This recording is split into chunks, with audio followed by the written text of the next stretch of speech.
Саламатсыңдар ма оқушылар? Әдебиеттік оқу пәні жанды табиғат бөлімі 4-ші сабақ. Сабақтың тақырыбы табиғат тағылымы, шегіртке мен құмырсқа мысалы. Оқу мақсаты әдеби шығарманың жанрын анықтауды, кейіпкерлердің іс-әрекетіне баға беруді үйренесің. Абай Құнанбаев орыс тілін жақсы білген. Бұл оған орыс ақындарының өлеңдерін қазақ тіліне аударуына мүмкіндік берді. Абай Иван Крыловтың 13 мысалын аударған. Рас, олардың барлығын бірдей бірыңғай таза аударды деу қиын. Ақын негізінде Крылов мысалының жалпы мазмұнын алады да өзінше еркін баяндап отырған. Абай Құнанбаев қазақтың ұлы ақыны, аудармашы.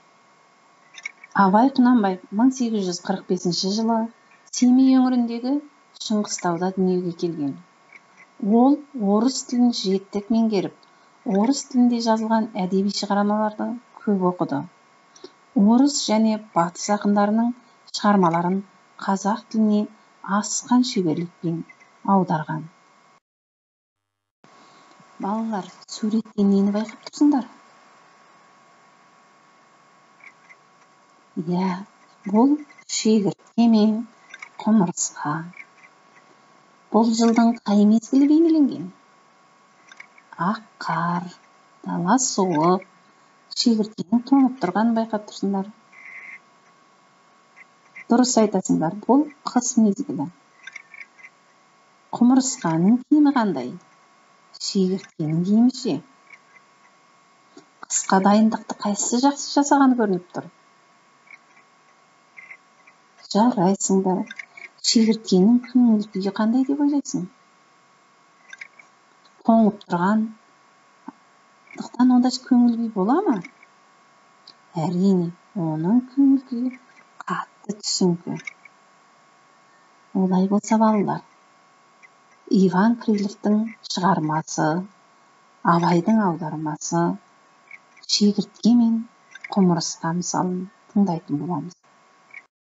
Құрметті балалар, мен сендерге Абайдың Крыловтан аударған шегіртке мен құмырсқа мысал өлеңін оқып берейін.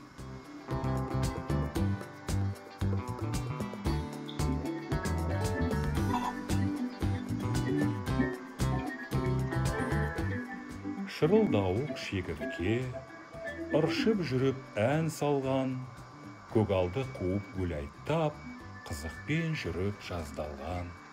Жазды күнгі жапырақтың бірінде тамақ, бірінде үй. Жапырақ кетті, жаз кетті, күз болған соң кетті күй. Жылы жаз жоқ, тамақ жоқ, өкінгеннен не пайда? Суыққа тоңған, қарны ашқан, ойын қайда, ән қайда?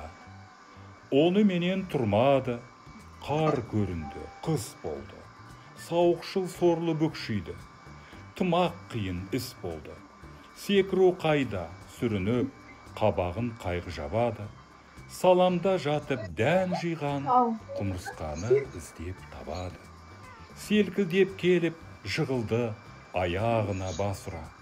Қарағым, жылы, тамақ бер, жас шыққанша асыра. Мұның жаным сөз емес, жаз өтерін білмеп пең. Жаның үшін еш шаруа ала жаздай қылмап пең. Мен өзіңдей шаруашыл, жұмсақ илеу үйліме, көгалды қуып ән салып, өлеңнен қолым тиді ме? Қайтсын, қолы тимепті, өлеңші, әнші есілер. Ала жаздай ән салсаң, селкілде де билей бер.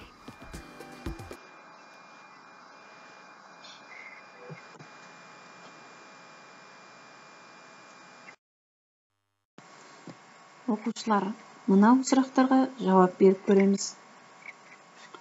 Мысалдан көңілдеріңе не түйдіңдер? Құмырсқа мен шегірткенің әрекетіне баға беріңдер. Кімнің іс әрекеті дұрыс? Кімнің іс-әрекеті теріс болды?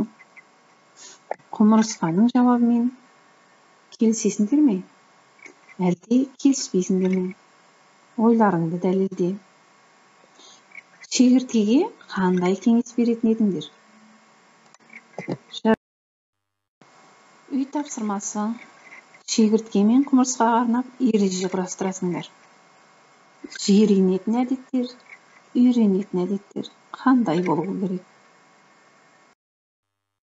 Сонымен қатар балалар, өлеңді түсініп, мәнерлеп оқимыз. Сабағымыздың соңында жетістік баспалдағына өзімізді орналастырып көрейік. Сұрақтарға жауап бере алмай, мүлде бүгінгі сабақ түсініксіз болған оқушылар бар ма екен? Әлде сұрақтарға жауап беріп отырдыңдар ма? Тапсырманы жартылай орындағандар болды ма екен?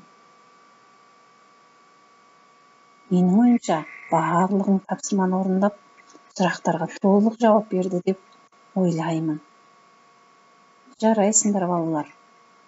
Сабағымыз аяқталды. Сау болыңдар.